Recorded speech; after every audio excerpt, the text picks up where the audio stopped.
Brought to you by V-Guard. खासदार सुप्रिया सुळे आज बारामती लोकसभा मतदारसंघात प्रचार करतायत। स्वतः सुप्रिया सुळे आता आपल्या सोबत आहेत। ताई, आज पहिला टप्पा संपला, दुसऱ्या टप्प्याचं मतदान हे विदर्भात पार पडतंय आणि ज्या पद्धतीने पहिल्या टप्प्यांमध्ये कमी प्रतिसाद मतदानाला पार पडला होता, आज दुसऱ्या टप्प्यातलं मतदान पार पडतंय। काय विदर्भातलं काय चित्र असू शकतं? काय तुम्ही या सगळ्या भागात गेला होता, फिरलायत, काय नेमकं चित्र? माझी एवढीच अपेक्षा आहे की पारदर्शकपणे संविधानाच्या चौकटीत राहून नियम कायद्यातून पारदर्शकपणे हे इलेक्शन व्हावं आणि लोकशाही ह्या देशातली फार कष्ट करून आपण मिळवलंय स्वातंत्र्य, ती टिकली पाहिजे।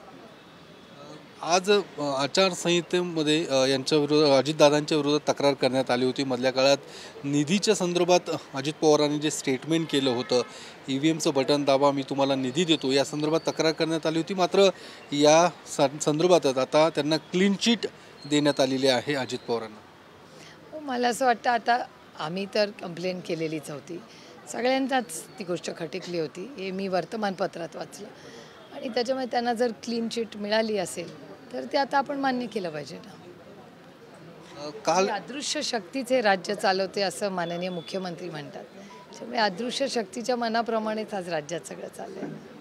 त्या सगळ्या याच्यानुसारच क्लीन चिट दिली गेली असं माझं म्हणणं आहे की सरकारच म्हणते की अदृश्य शक्ती सगळं करते, त्यामुळे अदृश्य शक्ती आणि अदृश्य शक्तीची इच्छा आहे की आदरणीय पवारसाहेबांना संपवायचं। त्याच्यामुळे जे काही षडयंत्र आज चाललेलं आहे, जे चंद्रकांत दादा बारामतीला येऊन म्हणाले की शरद पवारांना आम्हाला संपवायचं आहे, एकच कलमी कार्यक्रम घेऊन आज अदृश्य शक्ती फील्डवर आहे। मध्ये नरेंद्र मोदींनी जे काही एक वक्तव्य केलं होतं आसामच्या सभेमध्ये की 70,000 कोटींचा घोटाळा राष्ट्रवादी काँग्रेसने केलेला आहे, त्यावर काल शरद पवार TV9 वरती बोलताना म्हटले की जर ते सिद्ध करू शकत नसेल एकतर कारवाई करावी, अन्यथा माफी मागावी नरेंद्र मोदींनी।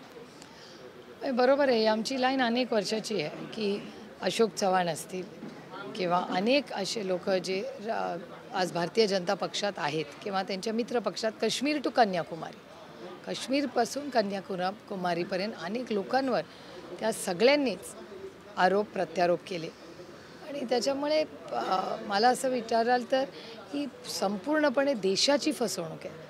ते बेरोजगारीवर आज बोलत नाहीत, ते महागाईवर बोलत नाहीत, ते भ्रष्टाचारावर बोलत नाहीत। म्हणजे जे मुद्दे घेऊन ते 2014मध्ये ते आले सत्तेवर, ते सगळे मुद्दे कुठे गेले? आणि 2Gचं म्हणजे मला गंमतच वाटली ते 2Gचं बघून, कारण का आत्ता जे स्पेक्ट्रमचं ते बोलत आहेत ते पॉलिसी कुठली फॉलो करतायत जी राजानी 2Gमध्ये केली होती। तर जर 2Gमध्ये राजानी केला तो गुन्हा आणि आत्ता तीच पॉलिसी भारतीय जनता पक्षाने केलं ते बरोबर, हा कुठला न्याय आहे? हास्यास्पद आहे, अगदीच बालिश आहे मला विचारलं होतं। काल धनंजय मुंडेंची सभा पार पडली पुरंदरमध्ये, त्यामध्ये ते म्हटले की आमच्याकडे सर्व पुरावे आहेत, व्हिडिओ आहेत। जी बैठक गणेश चतुर्थीला पार पडली होती त्याचे वेळ, तारीख, सगळे पुरावे मी देऊ शकतो। कशाची?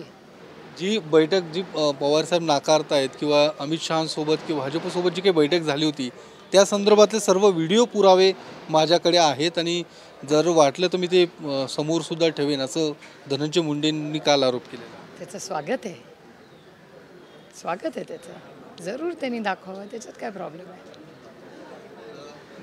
बारामतीमध्ये जो काही विकास केलेला आहे तो मी विकास केलेला आहे असं अजित पवार सातत्याने बोलत असतात आणि त्यामुळे कालसुद्धा त्यांनी म्हटलं की माझ्या बायकोला तुम्ही निवडून द्या आणि जे काही तुम्ही काम सांगाल ते मी करून दाखवेल।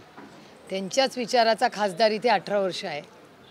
आदरणीय अजितदादा हे पालकमंत्री होते अनेक वर्ष, राज्याचे उपमुख्यमंत्री, फायनान्स मिनिस्टर, आणि त्यांच्याच विचाराचा खासदार, अनेक आमदार, कॉर्पोरेशन हे राहिलेलं आहे ना या भागात। हा पहिला मुद्दा। आणि दुसरा की गेले 7 वर्ष मला आनंद वाटतोय की ते आज सोसायटीजमध्ये फिरत आहेत, मी त्याचं मनापासून स्वागत करते, कारण का त्यांनाही कळलं असेल सोसायटीजमध्ये गेल्यावर की गेल्या 7 वर्षात जी गोष्ट मी सातत्याने म्हणते की भारतीय जनता पक्षाची एक हाती सत्ता ही कॉर्पोरेशनमध्ये, गेल्या 7 वर्षात ज्याला 24/7 पाणी असेल, कचरा असेल, ट्रॅफिकचा प्रश्न असेल, सोसायटी डीड्सचे प्रश्न असतील, हे ज्या प्रश्नाच्यासाठी आम्ही 7 वर्ष लढतोय, 5 वर्ष कॉर्पोरेशनमध्ये भारतीय जनता पक्षाची सत्ता आणि त्यानंतर 2 वर्ष इलेक्शनच घेतलेली नाही आहे. त्याच्यामुळे ज्या गोष्टी मी 7 वर्ष सातत्याने बोलते आहे त्याच सोसायटीमध्ये जेव्हा माननीय दादा जात आहेत त्याच तर त्यांच्या कानावर पडत आहेत. हे सगळे विषय कॉर्पोरेशनशी निगडीत आहेत आणि कॉर्पोरेशनमध्ये सत्ता ही भारतीय जनता पक्षाची आहे. त्याच्यामुळे मला खूप आनंद आणि समाधान वाटते एक की ते सोसायटीमध्ये जात आहेत आणि भारतीय जनता पक्षाने जे काम जे केलेलं आहे ह्या संपूर्ण भागामध्ये, कारण का गल्लीपासून दिल्लीपर्यंत त्यांचीच सगळी सत्ता आहे ना आणि ही कामं झालेली नाहीत. शेवटचा प्रश्न, काल रेवती सुळेसुद्धा प्रचारात सक्रिय होताना पाहायला मिळालं होतं. मात्र तुम्ही जसं म्हटलं होतात की घरातली लोक माझा प्रचार दिसणार नाही तुम्हाला, मात्र काल तुमची माझी मुलगी पॅम्पलेट वाटत होती, तिथे तोंड पण नाही उघडलं आणि एक दिवस ती येऊन गेली युगेंद्र बरोबर आणि माझ्या घरातले लोक फिरतायत. मी कधीच म्हणलं नाही.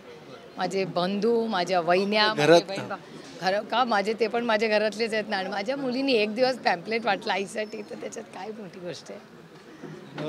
कॅमेरामन सुशांत राऊतसह मी Yogesh Borse, TV9 Marathi, Pune. Brought to you by V-Guard.